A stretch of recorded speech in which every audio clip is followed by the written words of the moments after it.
First off, I just want to start by saying that this is the absolute antithesis of how I wanted to introduce myself to you on video. However, recently in my attempts to start getting my feet wet, so to say, I have been trying to give advice to owners in puppy and dog help groups where people are looking for advice. And so my very first post, I am going to respond to somebody, but then I see someone who says, who makes a comment on how negative the community is and harsh. And I decided that rather than respond to a specific person, that I was just going to introduce myself, which I apologize. My name is officially Andrea. But from here on out, Dre, the Pupology Doc. I practice a very unique way of working with dogs.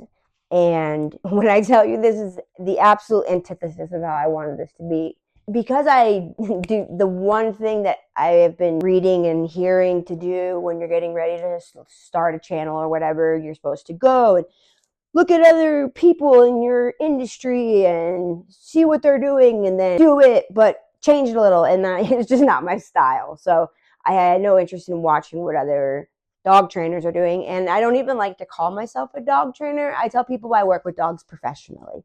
But so back to this post. So I'm writing my post out, and something about me is that I am incredibly clumsy and I have fat fingers, and I was on my phone, which I don't usually do. I'm usually on my computer. So I'm writing my post. I'm almost done, and I accidentally post it. So immediately I click edit, I finish it, then I repost it.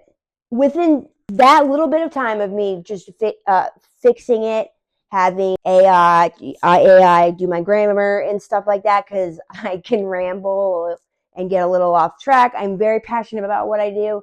And I just wanted to sound clear that maybe, let's say it's 5 minutes. This woman, a dog trainer of 14 years, has insulted my intelligence, has told me that it's commented that I am probably 14, that I am drunk. She comments on the fact that, oh my goodness, I am not perfect, which I'm not. I don't even like perfection. I don't even use that word. She had read my unedited post, and that everything that I was saying was a lie. And believe me, I am 42 years old and I don't go anywhere without my ID. 14, it doesn't insult me. Oh, she also called me a dude. Those things don't bother me. One, because people who have things to say about other people, it's not about I triggered her. That's what happened. I triggered her, and so she lashed out at me. So I don't take that personally, because it has nothing to do with me personally. It's her own stuff. Likely, her realizing that if you and I can bring other people who are interested in a better life and relationship with their dog, that this whole industry of dog training, a multi-billion-dollar industry, dogs in general, right? And most of our country's issues, the only ones who are making out and all that are the dog trainers, the people who make the toys, the people who make the things and make the products. The people who matter, me, him, her, the people who matter, the beings that matter, they're still losing. Why? Because that's why I had to just do this, because I did not realize how terrible the dog training industry is. It's so wrong. It's everything. It's so much of what everybody thinks it is partly the reason that only 3% of owners see trainers. The statistics on surrendering dogs is so mind-blowingly sad to me, because something like, now I will tell you this, I promise you this, I don't say things unless I am absolutely certain that they're true. And if I'm not certain that they are true, I will tell you. This is something I learned from my mother, and I practice it I'm not going to bullshit you. What I'm going to tell you is stuff that I have learned, because I not only have a master's in psychology, but I spent the last 10 years being completely immersed in dog impact and at least 5 or more. I got my start with my former partner, and I used to just do the back end stuff, and supported her dream to be a dog trainer. Very traditional, positive, and then moved to more balanced. I just did everything. I did everything else. I made sure the business was possible. I built our internet. I make the forums, all the details. I did all that stuff. However, not too long after she got started, we partnered with a breeder where we had gotten, at that time, 3 of our puppies. Most amazing breeder. You know how great breeders can be. And she was just a badass bitch of a woman. And I think badass bitches are incredible. We need so many more of them in this world. And we decided to partner because we wanted to do something nobody was doing. This was back in 2017. A direct breeder to trainer program where people would buy their dog. The dog would come, stay with us for a month or so, and then go home. Because contrary to popular belief set by uninformed dog trainers who don't train dogs until they're 6 months old, which is about, comparatively to a human, would be like a 7 or 8-year-old. They won't touch dogs before then, because most of them, because they can't strap a shock collar on them, or that's their like, oh no, I feel bad. I don't feel bad about teaching a dog through control and fear and those ways when they're 7 or 8. Anyways, shit, I lost my train of thought. So puppies start learning at around 6 weeks. Actually, they are born with no senses, and I think they get all of them around 5 weeks of age, and then they start learning. So when your 8-week-old puppy comes into your home, they are learning every moment. All dogs do is pay attention to us. All they want to do is make us happy. So they pay such close attention to us.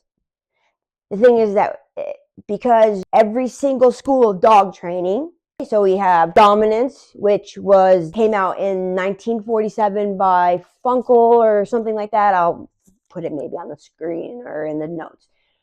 He did the Wolf Pack study, which ended up being a farce. It ended up being not even wolves that knew each other. They were in captivity and being forced to fight over resources for lack of them. That's why they were aggressive. In the real world, in a real wolf pack, they are very loving and caring and pack. Dominance is not a part of who they are.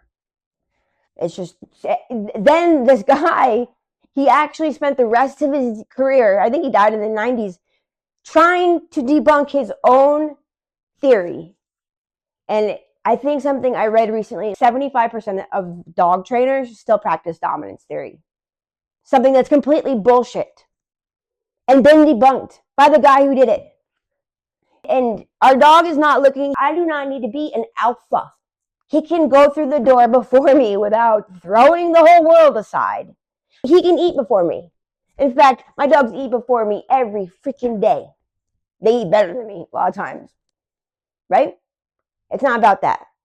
And you're going to tell me that 3/4 of dog trainers are still practicing that? That's bullshit. I'm sorry, but that's why I can't. I feel like it's an injustice to dogs if I don't start telling people what's going on, or at least just my own feeling about it. Probably no one will watch it, but it's so wrong how the whole world of dogs and our people's lives with dogs are. It's so sad. People, we all have a vision of what our dog looks like, right? It's a part of life. It's American. It's very American. I don't know. It's a culture. It's anything. It's a thing because dogs, they were made for us. And all they want to do is keep us happy. Where else do we get that in our life? That's why some people love their dogs more than they love their husbands or some of their children, or they treat them better because dogs are amazing. And I'm going to say 2 things real quick. Comparing a dog to a wolf is like comparing you to a monkey, right? Where our genetics or our DNA are not that far off. But the difference between an ape and a human is huge, right? The difference between a domesticated dog canine lupus, I think. And the wolf is that same difference. It's huge. It's small, but it's huge. Now, if you look at how long it took the caveman, right, to go from the prehistoric man, right, to the modern day man, let's say in evolutionary times, for us humans, it looked like this. That's how long it took us to make that gap. I mean, not bad, right? We got to figure out wheels and fire and shit, whatever. The amount of time it took for it to switch to become the domesticated dog in that same amount of space, pretty much, evolutionary time looks like that. That's how fast. They figured out that if they were nicer, if they were all these things, when a dog cocks their head to the side, they do that because they think we like it. They've learned that. Dogs, they know everything about us. They're so in tune to us. They smell every one of our emotions. They're so smart. The problem is that, and they know how to be a dog, obviously, but the problem is that they can't speak. So they cannot tell us all this glorious information that they know about us. The problem is that humans typically use language as the only way to communicate, however it is. If it's sign language, if it's written, if we act it out, whatever we're doing, we're trying to give information about a word and then an idea and so on and so forth. And it's all based on language. Our dogs understand language in no capacity. They understand, they are associative learners. And that's where, when you have that purely positive, there's the next, the big one, right? Purely positive people, because they're science-based. Cool, you are. The science that they're based on is a very small piece of learning theory only, with the Pavlov's bells and positive and negative stimulus and those kind of things. And learners. We're associative learners. Dogs are associative learners. The science ends there. Boom, that's it. It's not that much. But that's their stake to claim. They're the ones who decided that me going no, which I don't use that word, but even that, if I were to say no to my dog, that it was hurtful. And I just want to make one point. We are dealing with a generation of people who grew up in a life where we didn't say no to them and everyone won a freaking prize. It's not how the world works, and we are paying heavily for that mistake. People who work harder get better things.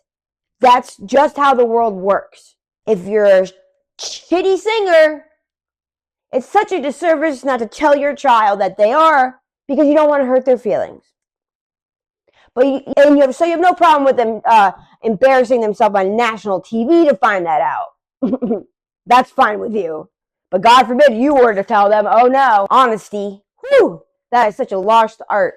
Purely positive, they're so damaging because they are on everybody's case, right?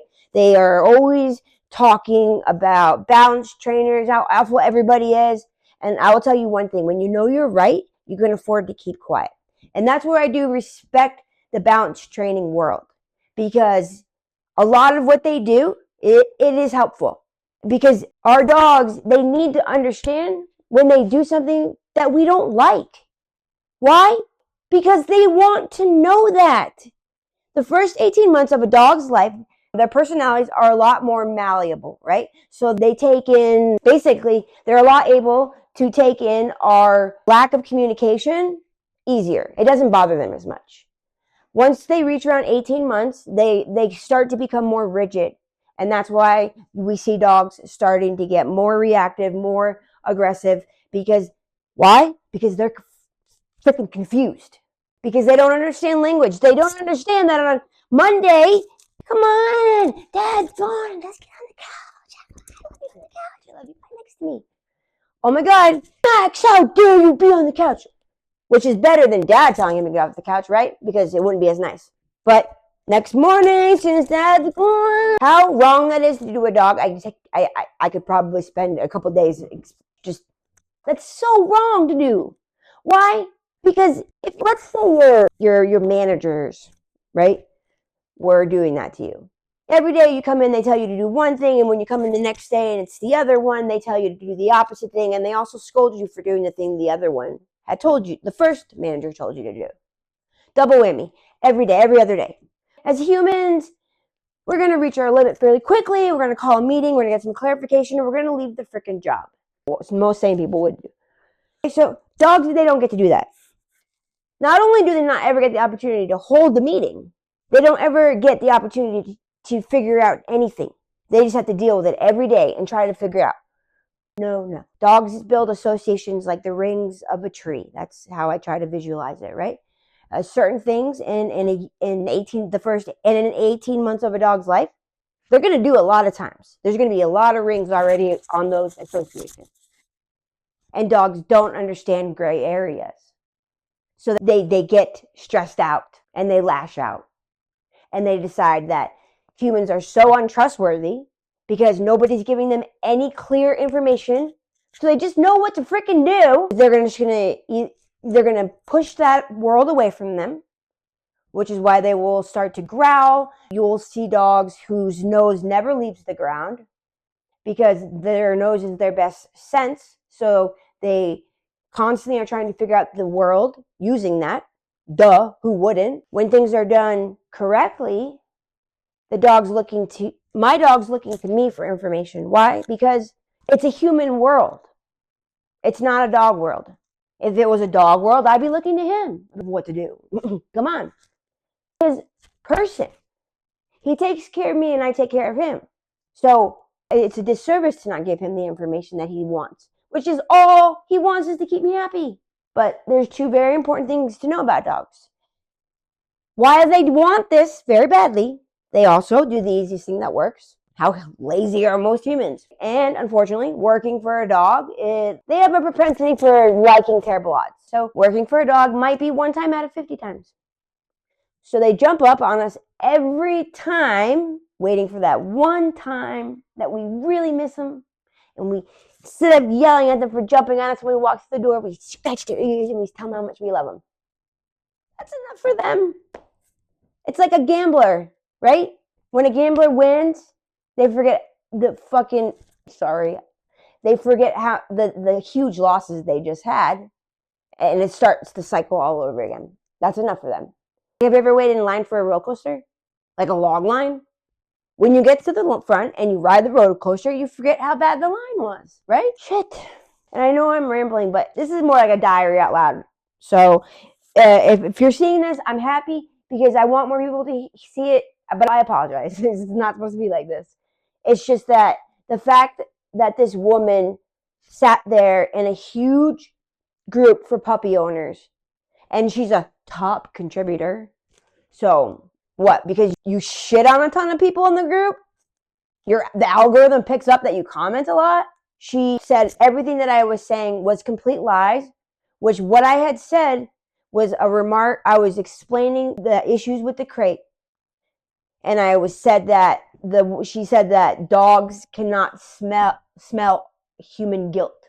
You gotta be effing kidding me. You don't know that, so you can't tell me it's a lie, because it's not a lie. So I proceeded to find 5 or 10 studies that actually went over dogs being studied, smelling, human stress, right? Guilt is a whole other emotion dogs don't understand. They have the same basic emotions as we do. They're not capable of more complex ones like guilt. Guilt is very complex. So they can't identify with our guilt, but they can smell whatever that smells like. And then trust you, it definitely smells different than being upset or being of any other things in that same realm of the feelings. And I'm just so outraged that is going on in the world right now regarding dogs. Because when I tell you how simple dogs can be, how amazing even puppyhood can be, I'm not saying it's not stressful, but it can be really not that hard. I promise you, I've done it. When we partnered with that breeder, we were doing very high volume puppies. It could have been something amazing. I unfortunately saw right in front of my eyes, the sickness of greed. Because greed is very sick. People murder over greed. and greed is the only thing that I would ever like. There's not many things that I think could turn dogs into a dollar sign. It couldn't, which is why we had to extricate ourselves very quickly at a certain point when everything was just destroyed. And I took a second to just look at things a little closer because I was having some serious concerns about what was going on. And when I found out what all that was going on, we were gone in 72 hours. So, because dogs are not dollar signs. I can't. Dogs have saved my life on more than one occasion. This dog definitely saved my life. If this dog wasn't here, I don't know where I'd be right now. I'm being so serious about that. So that's why I just need to start this thing, which is pupology. And anyone can be a pupologist. It's the best life. I promise you that. The whole goal is that instead of being based on commanding and controlling dogs, right? It's based on the relationship. Because isn't that what matters? You tell me who's all day long, sit down, come, this, that. Who does that all day long? In real life. What do you want from your dog? You want that, right? If I would, Griff, you want to go? Let's go. Come on, here. That's what we want, right? That's it. When I want to go somewhere, I want him to come with me. When I go camping, he comes. I had him for I rescued him we rescued each other when he was 7 or 8 months old. And then he was living in a backyard, getting beaten up by a husky, running around in fiberglass, being cared for by a woman who was on hospice and whose husband had severe dementia. It's not a good scene that he was living in. Golden retrievers are not guaranteed to be amazing, wonderful dogs. Can they be? Absolutely. Can they also be incredibly neurotic? Yes, any dog can. So you're not guaranteed this. So I lost my train of thought, but the point is that what I do is based on first studying as much as I could about dogs, the importance of dog psychology and dog cognition, because of how smart white men are, right? I came up with the big brain theory. The bigger the brain, the smarter the animal. I don't know how they just somehow the dolphins and the whales and the elephants and all these other animals somehow slipped through their fingers and they forgot about them and how much bigger their brains are. But so nobody studied dogs' brains. Why? Because they're not that big. And I know for one of the first people who really started to change this industry was this woman who wrote this great book. Her name's Alexandra Horowitz. I don't remember what the exact book is. I will put it in the comments or whatever. It's like Inside a Dog, What Dogs Think, Feel, and Know. That book changed my life. Changed my whole perspective, which is exactly what she says she's going to do. She even wrote a kid's version. And the way the story goes is that when she was getting her PhD or whatever, and she was studying animals, she had to pick out an animal to study, and she wanted to do dogs. And all the white men, because they know everything, laughed at her. They didn't think dogs were worth studying. Boy, were they wrong, right? Per usual. But she did it anyways. Badass bitch. And I don't know exactly when that was, but it was let's say maybe 20 or 25 years ago. 30 maybe max. That's how long people have been studying dogs. So all the schools of dog training, again, all were created without the dog in mind. How the F does that happen and persist? That's all we got. Nobody cares to tell people that dog trainers are lying to you, not on purpose, out of ignorance, out of greed. How much money some people charge to give people bullshit information? Do you know how many people send their dogs away to a boarding train and that dog comes back and they're never the same again? People have told me that they lost their whole dog's personality because they sent him away to a 2-week trainer who's going to turn everything around. AKA, I'm going to put a collar on your dog and teach your dog that he better listen to me out of fear of fucking up versus just knowing, just this kind of symbiotic hey, this is what I need from you, and this is what I'll give you what you need from me. You can't do that in 2 weeks to a severely disturbed dog. You shouldn't. I don't even do 2-week boarding trains. I don't even like doing 3-week boarding trains. Why? Because I don't want to push a dog faster than they need to go. The only ones that can do it and get a lot out of it is a puppy, but that's only if an owner has a lot of time when the puppy gets home. That's why they have puppy blues. Why? Because dogs are almost harder than kids because kids are humans in a tiny form, and this is a dog. So we are the ones who are learning a second language. I had to learn a second language. You have to learn a second language. Not the dog. They know it all. It's up to us. So it all has to change. It needs to change. Which is why I'm trying to start a revolution if you want to join me in better life, better living, better relationships with our dogs. Because I am so sad for people who just have to learn how to best manage their dog. Just because they don't know any better. Nobody's telling them any better. If you grow up in an environment where nobody ever goes to college, how do you know how to go to college? You don't. So that's why I have to do it this way. I can't be quiet about it any longer. I cannot keep this information in and not tell somebody, or at least make the effort for you to hear it. Because what I do works. It's not aversive. It's informational. I don't say no, but sometimes I have to give this guy a little poke in the belly. Why? Because he's a dog, and sometimes he gets so emotionally out there that he can't hear my voice. And so I have to touch him to get him grounded and back on my level. I have to get down on my knees and look him in the eyes so we can connect and we can get back to some sort of common ground where it doesn't hurt him. The last thing I would ever do is hurt a dog. That's why I don't even really believe in obedience. Obedience is not a good word for what should happen. When have you ever trained your best friend? When was that? When were you like, I'm going to train my best friend? No, we don't. That's not how friendships grow. That's not how friendships are built. They're built off of trust and honesty and showing up and being real. So if I don't like when my dog does something, it's a disservice to not tell him that he's doing it. That's not fair. That's not nice. Because what happens is, it starts when they're puppies and it's a little touch, a little pinch of our shoulder, right? It's a little annoying, but not really. It goes away pretty quickly. Now, we fast forward from an 8-week-old puppy to a 4-month-old puppy for a middle to large breed. Big difference, right? What used to not hurt that bad starts to hurt more. By 6 months, dogs getting big. People are already getting tired. People are already getting hurt. Yet they persist on because we love our dogs so much. People love their dogs.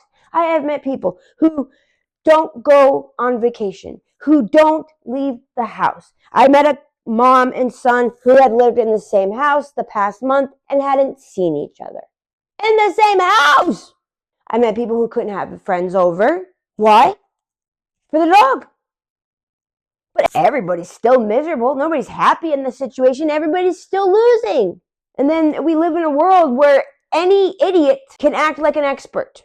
And a lot of people, I'm sorry to say, are too groupthink is a big thing, and they'd rather believe it because everybody else seems to be believing it than check the facts.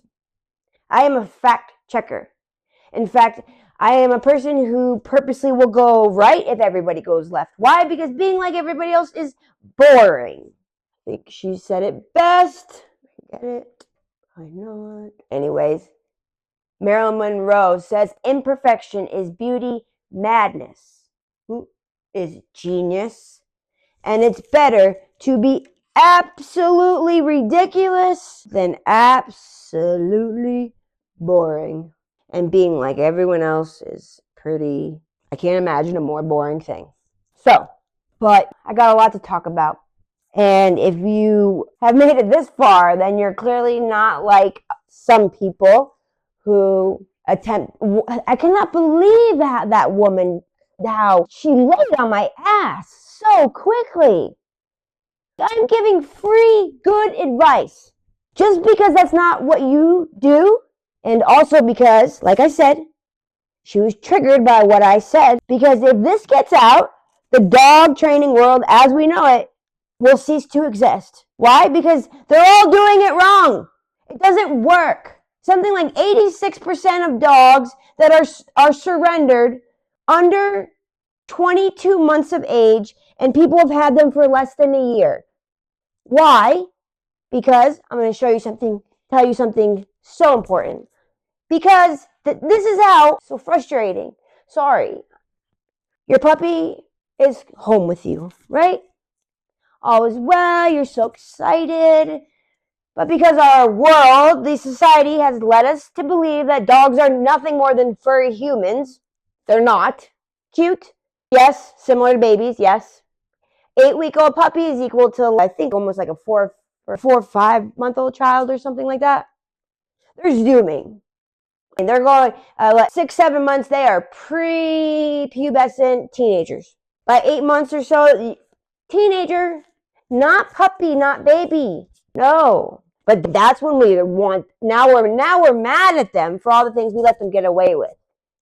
We cannot explain to a dog that we don't like what they're doing now and we want them to be different. They don't understand that. So, puppy's home. Any puppy that comes into my house, the first thing I tell them is, "Hi, I'm Dre. I'm so excited you're here. One thing you need to know about me is I'm very clumsy and loud. I am very clumsy. I'm very loud. I make a lot of noise. It's not a big deal. I pre-warn them. The natural human reaction, and we're going to pretend that loud noise happened, and Griffin is very scared right now. Not very scared. Griffin is frozen because he's 9 weeks old and he never heard that noise before. That's it. Never heard before because he hasn't. That's all it is. Something we would similarly do, right? If a trash can falls in front of a dog and they freeze, it's like a tree falling in front of us. We're going to freeze.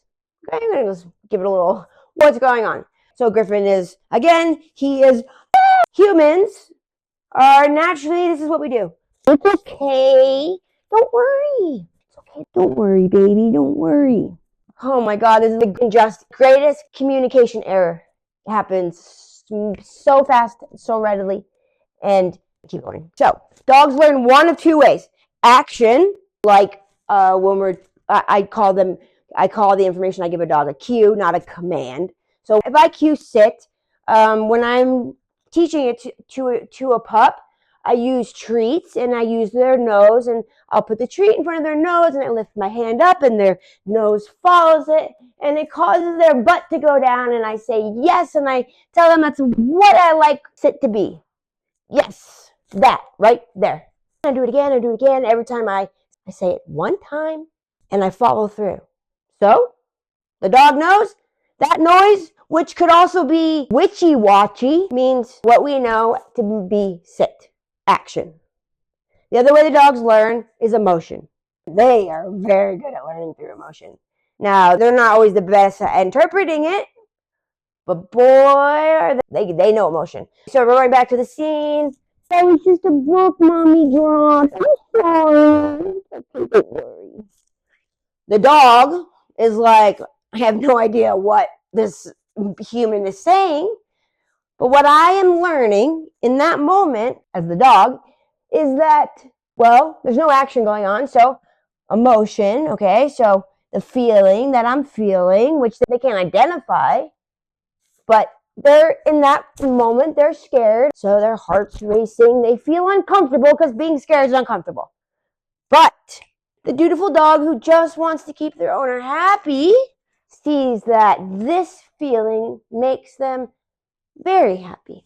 And the next time happens, frozen, more, maybe even more intensely. Oh, dog is like, oh, I'm scared. My family loves when I'm scared.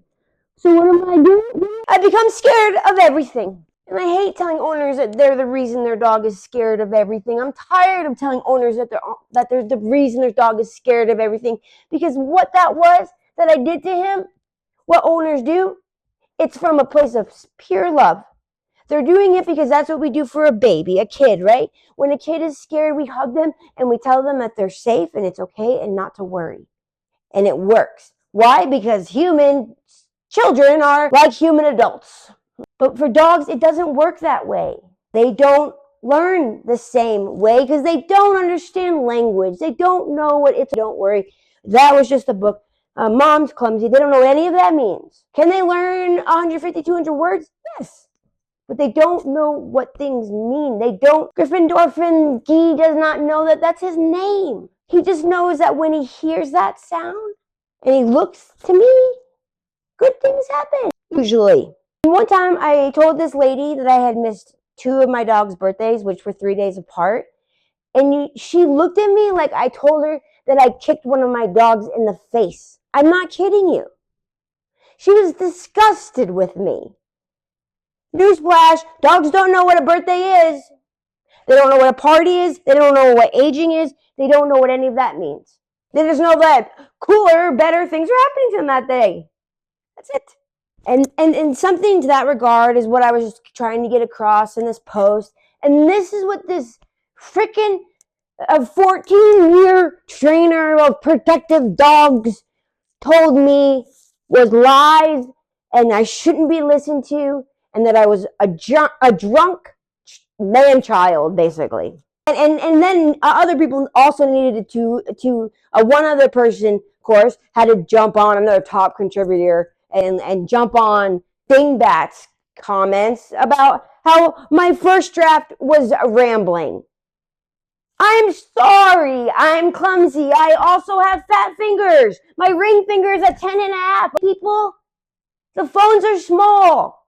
I was writing a lot. No, I wasn't writing a lot. I was doing text to speech, and I was trying to get it out of Facebook thing because I wanted it to make sure I could edit it because I knew it was a lot. And that's when I accidentally posted it. But sue me! Shit! That's why I don't like people, a lot of people, because they're so insecure with who they are and miserable that they just want other people to feel that same way. If you couldn't tell, I may have a propensity towards liking women. I love them, honestly, but I don't really like them. I don't like how a lot of women are. I don't like being catty and backstabbing and gossiping and a lot of things that women do. That's why all my friends are usually men. My best friends have always been guys, because guys are easier to get along with. It's just how it is. So I took down the post because it was making me so upset. This woman was so insecure and felt such a need to completely discredit everything I was freely trying to just help people and do. And she also was virtual puppy things. Love to see what that looked like. Fuck. Sorry. I'm not trying to say swears, but I have a sailor mouth. I once read a study that intelligent people seem to swear more, and I, for years, tried to use that on my mom as a reason why my mouth was so terrible. But you know how moms are. My mom's the best. She's another badass bitch. So I actually come from a whole line of super badass bitches. So it makes sense that I'm also one. But so in closing, sorry if you're seeing this. I'm not sorry. I'm just sorry because I didn't want it to be this way, but at the same time, I think in the back of my mind, I always knew it might end up like this. Because I know you want the jump cuts and the B-rolls and the this and the that, and no one can pay attention to anything anymore. Fine. Go listen to all the people giving terrible information out there and continue to have a terrible relationship with your dog. I'm fine with that. But if you stick with me, I will get more organized for some things, and some of it is just going to be this. One, because I some days don't talk to anybody except dogs, so sometimes I have a lot to say when I have a chance to talk to humans. Also, mainly because I have known for a few years now that spreading the message of pupology and a new way of life with dogs is what I was put on this earth to do. And I've been kicking myself that I haven't started it sooner, but how life has a tendency to show up. Well, mine loves to show up in a major way a lot. So we'll get to that. I have some, like I said, I wasn't supposed to be this way. You were supposed to get a whole life story of who I am with my first post because I didn't want to get our relationship off on a good foot. I wanted to let you know exactly who I am. all of me, the good parts and the not so good parts. I'm a person who has made a lot of mistakes. I've done a lot of great things. I've done a lot of things that maybe weren't the best, but I don't regret because they made me who I am. So bad decisions and the things that we do in life, they don't define the people that we are. It doesn't mean that we are boxed into this one thing forever. And I allowed myself to get very boxed into a belief of the person that I thought that I was, but I am not. But that's a whole other thing of a thing, and I'm going to stop this now by saying, if you are still listening to this, thank you for bearing with me. And there's so much fun stuff that I have to tell you, and I promise you that if I tell you it, it is because, one, the last 10 years, I have gone multiple years with either not taking a single day off or taking a couple days off right around this time, right after Christmas. I usually go and see music on New Year's Eve. So that's usually my first day off of the whole year. And I have no problem with that. And my job is 24/7. If I don't work, dogs don't eat. So, I wouldn't have it any other way. And that's why what I tell you is stuff, like I said, either that I've read or that have come from hundreds of thousands of hours translating dogs. My way my brain works and how I look at people and dogs and how things relate together is I am a very bit I'm very weird. I'm very nerdy. I am my own person, and I have no problem with that. Some people may not like it. Sorry for them, but I don't care what other people think of me. That's why when that woman did, I wasn't taking it personally as an attack on me. I felt sorry for the person that she was. What upset me about it was that I didn't realize just how terrible it was for you out there. I mean, wonder if people don't know what to do. Shit, that's why I could not get it. I always say that if you walk behind somebody for a year, watching them stumble over their untied shoes, and you don't take the time to show them how to tie their shoes, part of the reason that person is failing is the onus is on you. We have to give away the information that we know to help other people. That's I'm pretty sure that's what life's about. Or at least from what I've gathered from the people who are the happiest, they're the people who are constantly giving what they know with others. So love that. My whole life, I wanted to be a teacher. In fact, I was going to get my doctorate in psychology, not to practice psychology, because believe me, I have enough unsanctioned sessions in my life to not want to know I did not want to, that I did not need to have my own private practice and sit and do that all day long. I wanted to get my doctorate just to teach at the university level. But life had other plans, and I'm happy that it did, because now I get to speak and teach people and represent a very important part of this world that is underserved and doesn't have a voice. That's why I say I'm the Lorax for the dogs, not the truffula trees. And one of these days I'm going to have the time to come up with a cooler name, because I don't know how that might be copyrighted or something. We'll say I'm the dog axe right now, because these guys are the best. Dogs are so amazing, and our relationship with your dog can be so much more than you ever thought. Yeah, like what I was saying when I go camping with him. I had him for 2 months. We went on a 5-day walkabout in the middle, so far from civilization, on the side of a very rushing river. 5 days, no leash. I slept in the hammock, and he slept on a cot next to me. People who are important people in the dog world, okay, whatever, some dog sporting event, whose dogs would run away so severely that they were assembling search parties to find their dog. That's not normal, okay? It's like a 14-year-old who gets emancipated from his parents is normal. That's what that is, because dogs are pack animals. You don't just want to run away from your pack and go into the wild unless things are pretty bad at home, okay? When you don't have any skills. So, what do you have to say, Griffin? Anything else? You got anything else to say? Yes, this is officially Gryffindorfin. Gryffindorfin. Like a cooler version of endorphins, not anything related to Harry Potter. Gee. After my dad, Gary, who does not like that name. Just a little joke. But also an amazing tribute. Right? So we just got back from a very long walk downtown. Oh yeah, I'm gonna put that video up too. We were playing ball downtown at 12:30 at night off the leash. That's what being a pupologist gets to do. I'm trained as a service dog, but because I'm not like, believes in, I will never, I'm very transparent. I guess I took his whole collar off. Well, and just forget that. Okay, talk to you soon.